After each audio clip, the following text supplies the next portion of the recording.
Shannon, with you. And the question I asked at the top, risk reward for stocks, has it improved this week? So I don't necessarily think that's the case. I think what we're looking at is that we have a kind of a show me environment, if you will, this quarter for investors who are really looking at earnings to determine whether they're going to be as bad as expected, or if they're going to indicate that the transmission of the Fed rate hikes in through the economy is likely to subside over the course of the next couple of quarters, or if they do believe that we are headed for a recession. And you heard it at the banks this morning.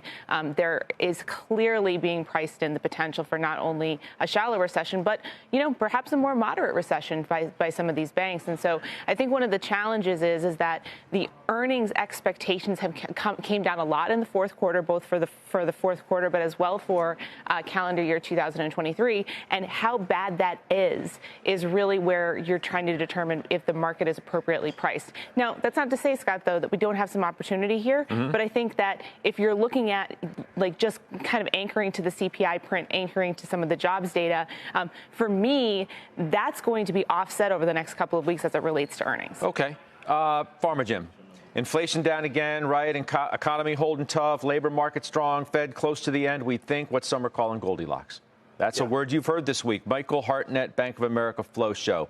The big picture, he says, minus 0.1 CPI, 205,000 unemployment claims. Don't get more Goldilocks than that, he says. Consensus now, 50 basis point hikes for the first half this year. Next two meetings, 25 and 25. Then 200 basis points of cuts over the next 18 months. S&P 500 range 3.6 to 4.2K. Most are positioned for 3.6 before the 4.2K. Pain trade is up until the Fed rate forecasts. Has the risk reward improved this week? I think it definitely has. And, the one part I disagree with that is about the need for cuts. I think all we've done now over the past year is normalize interest rates. For interest rates to be at, let's pick the 10-year, 3.5% to 4.5% is not a punitive rate. I mean, we've been through many decades where the economy has done just fine at that level or above. But I think Shannon said something remarkably on target, or just well phrased, that we're in a show me stage. And it reminds me of when you look at a single stock that's turning around. I'll go to one of my favorites, Scott, Boeing, right? Boeing had a number of things go right this summer, but it wasn't until enough of them had gone right that the market started to believe, and then it took off, no pun intended. I think that's exactly where we are with the market. The odds of the soft landing have gone up over the past week with the better than expected hourly earnings report last Friday, and then the CPI and labor reports. But the market is still not ready to commit to it. It will over time if the data continues to support that inflation is coming in better than expected, which the data does, and that the labor market is retaining its strength. Okay, so we're going to go around the table here. Shannon says not really on risk reward improving this week. Jim says absolutely yes. Steve Weiss, I want to know what you think playing off of that. I'm a little nervous that you're here today. It's Friday the 13th. You're here.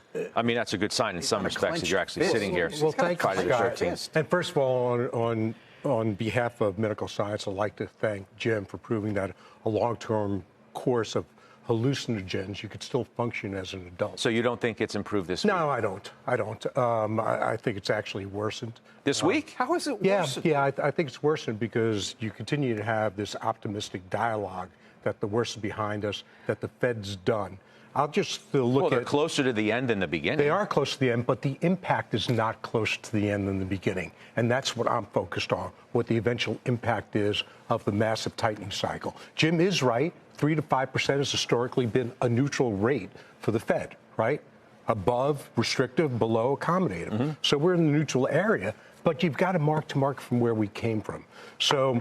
Well, I'd say the inflation numbers came in, and I actually bought on the decline immediately when those numbers got reported, because the market tends to find these optimistic points to focus on and ignores the total landscape. So if you look at what Neil Kashkari said yesterday, he said, I'll paraphrase, I've been around Wall Street enough is what he said. He said, you're welcome to focus on these data points, but if you're playing chicken with the Fed, I'm betting on the Fed every time. Well, that's my bet. He's talking about the bond market playing chicken with the Fed because people think the bond market is leading the way here.